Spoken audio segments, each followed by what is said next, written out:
All right, well, let's finish up our little mallet project here now. We've turned a cylinder using the roughing out gouge, and this gouge, as long as you apply it with the bevel rubbing and keep it perpendicular to the work, it wants to make a beautiful cylinder as long as you don't change the angle that you're holding the tool so that you're making a nice even cut, and it makes a great cylinder.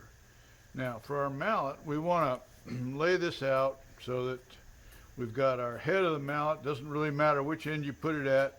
I'm going to put mine up here, and we're going to make the mallet about that long. Don't make it too long because this is totally one of the ideas of this project is that it's completely free form. It's completely up to you how you do it.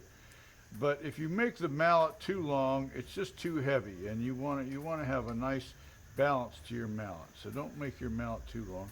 And now we're going to have our handle down here, and it'll leave us a little bit to nip off down at the bottom so that we won't have a mark left down there. All right, one of the main things in spindle turning is that you always turn from the largest diameter to the smallest diameter. And the reason for that is that as you turn down the hill, as we call it in wood turning, you're always cutting a fiber that has a longer fiber behind it, holding it still while you cut it. And so you get a very clean cut. If you try and cut the other way, try and cut up the hill, what you find is that the grain tends to tear out. It's like trying to sharpen a pencil backwards. You just would never have very much success with that. All right, so let's go ahead. We're going to turn down here and see if we can make our handle down here at this end.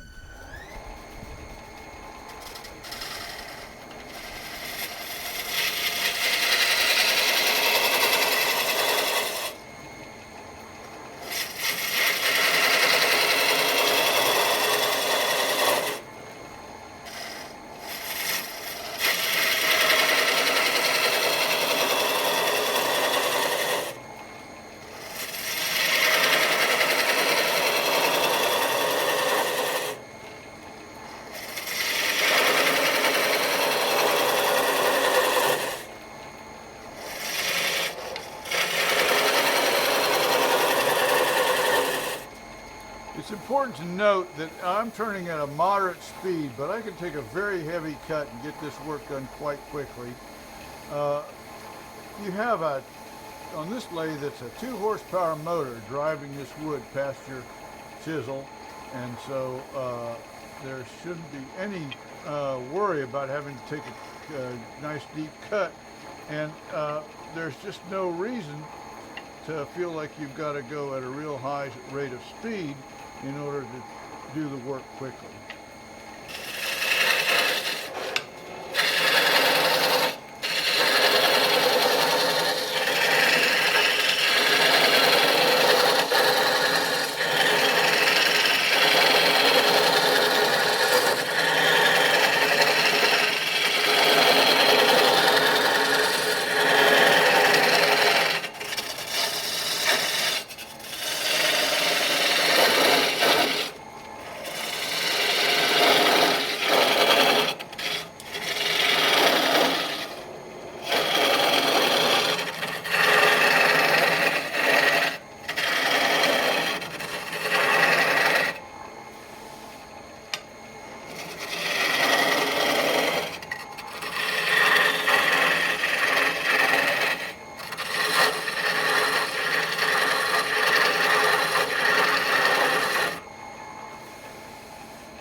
Okay, now that's getting close to where I want it. At this end, the mallet, usually when you design a mallet like this, you make the mallet taper slightly from the top down toward the handle. And the reason is that you're swinging your arm in an arc And you basically want this edge of the mallet to be one of the radii, and one radius is the very center of your arm, and the mallet is going to be slightly uh, uh, separated from that, and so you want just a slight angle on that, so that when you swing, it naturally hits your whatever you're swinging at squarely and drives it straight. So we're going to just taper this just slightly.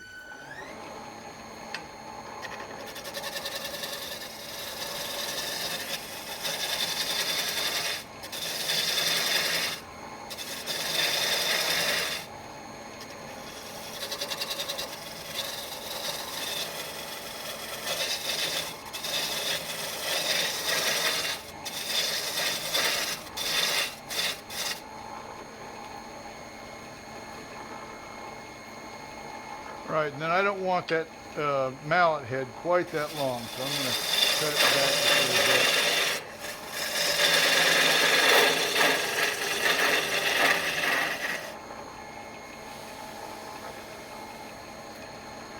All right, now we want to smooth this mallet head up a little bit. You don't have to make it real smooth because you're going to be striking stuff with it. You're going to beat it up gradually as you use it. But you can roll this roughing out gouge up on its side, and as you get toward the side, the cutting edge gets straighter, and so it won't leave as many of those little grooves in the work, and you can make a nice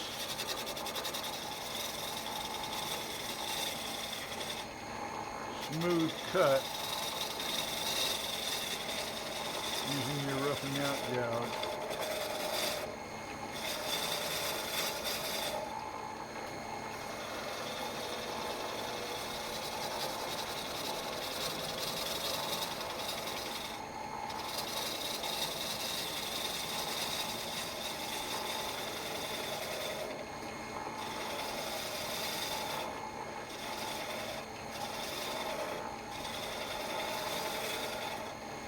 Leave a nice smooth surface. And now we want to finish our tool out by finishing this handle. So one way to finish the handle is to just use your roughing out gouge. Lighten up, take a nice light cut here.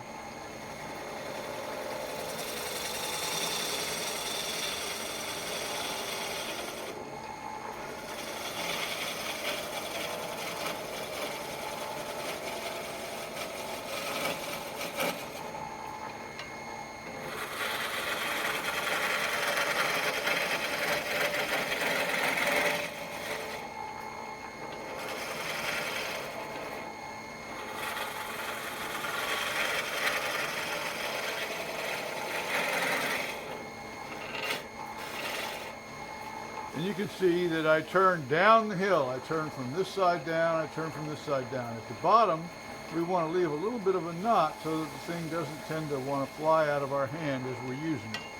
And I've got a little lump here.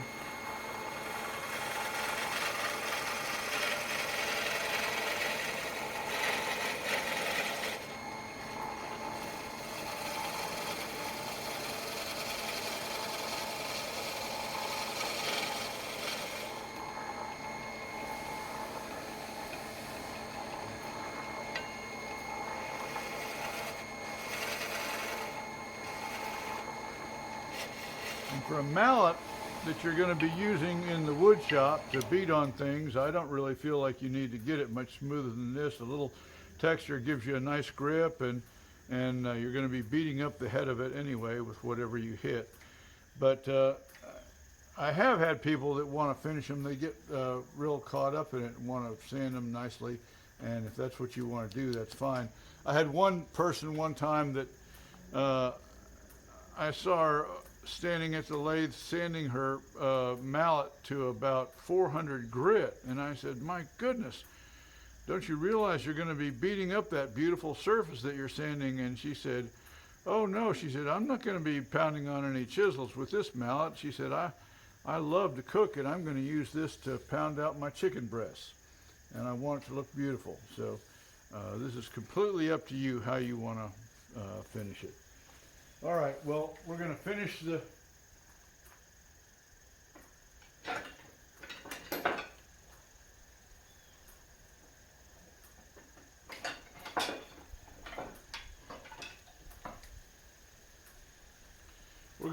the handle down here very quickly. We're going to use the parting tool first of all.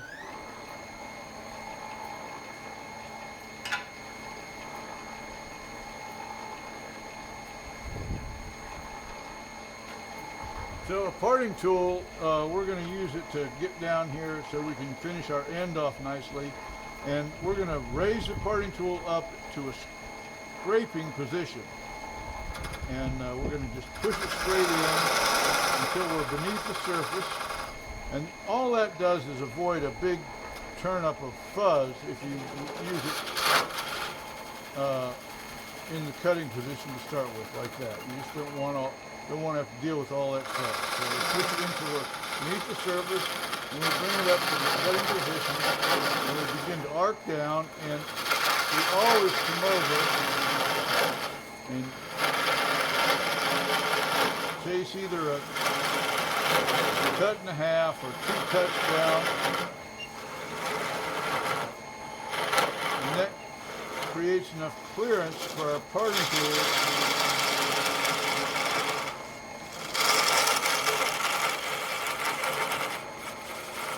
so that it doesn't bind up in there. The parting tool is made to cut basically a square across chisel, a small square across the chisel.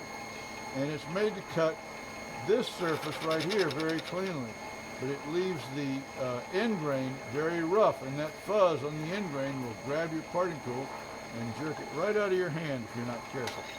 So now we're going to use a detailed gouge, and we're going to roll it over here and turn a big bead on the end just to finish our end and make it look nice.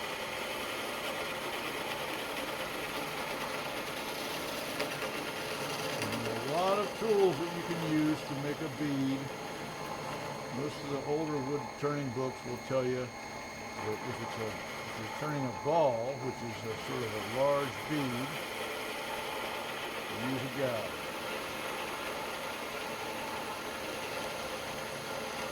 And this will actually teach you the correct motion for turning a bead. The gouge sort of forces you to go through the right motion. Well, there we have quite a nice mallet, and I don't usually even finish out the top face of it because a little dimple made by the tailstock is not really significant to me, and I'm going to be laying this thing down on the workbench. All I want it to do is stand up, so I want a nice flat surface on the top. I will tell you what I usually do is I usually do take either a gouge or a chisel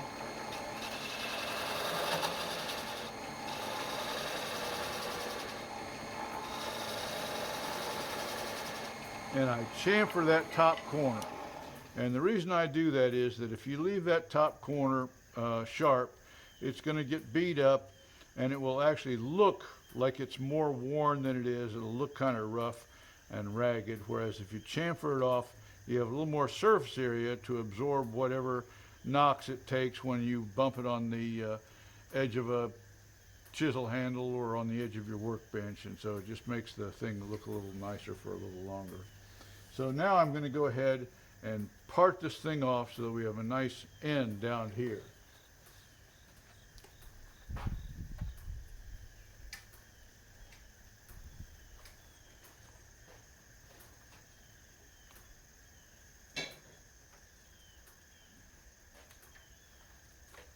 So in order to part this off, I'm going to use the tip of a skew chisel. This is a skew chisel.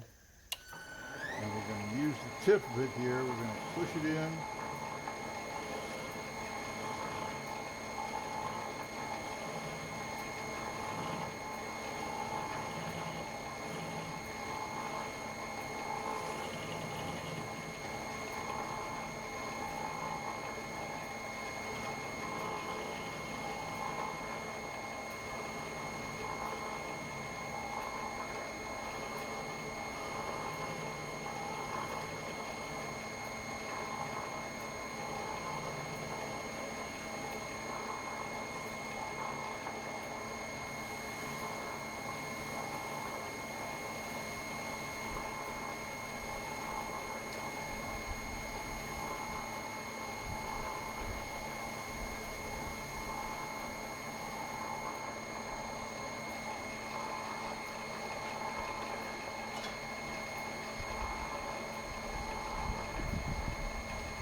I'm going to just switch to a different skew chisel.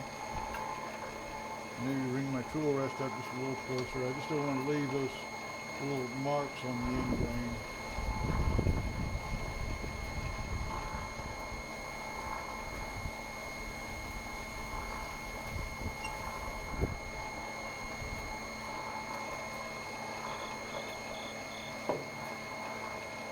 So there it is.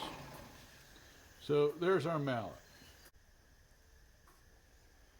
All right, well, we've turned this mallet out of green oak, and we don't want to see it split. So we want to put a finish on it right away. And I have a finish here. I'm sorry you cannot read the label very well because I've stained it up. But the name of the finish is Tried and True. And it's a finish that's made with boiled linseed oil and beeswax. It's a commercial product. They boil the linseed oil in the absence of oxygen in order to partially polymerize it and make it into a finish that will give a nice satiny feel to it. The beeswax gives it a nice glow, and the reason I like this finish, especially for projects that I make out of green wood, is that it has the beeswax in it. It has lots of wax in it, and wax is not a very hard finish, but it is the most impermeable finish that we have to moisture transfer. So of course it will not stop this piece of wood from drying out, but it will slow the drying process down.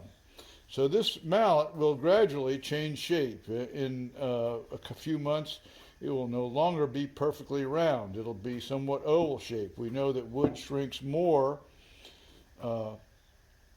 around the annular rings than it does across the radius. And so it will become slightly smaller in this diameter than it is in this diameter. But if it dries too quickly, it's likely to crack. And that's what we really want to avoid. So we're gonna use this waxy finish, and we're gonna put it all over. This finish, since it is a finish that is, the company claims that it's not only food safe, but it's actually edible. It contains no volatile organic compounds, so you're not worried about polluting the atmosphere, and you're also not worried about any petroleum products getting into your skin when you spread it on. So you can spread it on with your hands. If you don't like to spread it on with your hands, why, use a rag or use a paper towel. It doesn't matter. I don't mind spreading it with my hands, but I will say that some people don't like the smell of the linseed oil. But if you wash your hands good, I find that Gojo takes the smell away pretty well. We're going to put it on good and liberally. Let's say, I'm not sure that you're putting it on thick, but you're putting it on pretty liberally. Smear it all over. Get it on there nice and what they recommend for this finish is that you let it sit for about 45 minutes before you wipe it off. And that's what I'm going to do. So I just put it on there, and in about 45 minutes I'll wipe it off. I will say that you have to be very careful with linseed oil. You can see that I want to wipe my workbench a little bit with it. I've got a little leak in my roof that was raining really hard this morning. It only leaks when it rains extremely hard, and I got a few little drops of water on my workbench, so I'm gonna put a little of this Tried and True on my workbench. So if you wipe your hands off, or when you wipe the piece off with your paper towel or your rag, you need to be careful to lay these rags out someplace to dry. Don't ball them up and put them in the trash. You need to lay them out to dry, or put them in a special can that does not allow oxygen to get to them. These linseed oil can spontaneously combust, and so you want to be very careful about the fire hazard in your shop. So just lay them out where I lay them out on the workbench or across the steps of the ladder and give them a chance to fully cure before I throw them in the trash.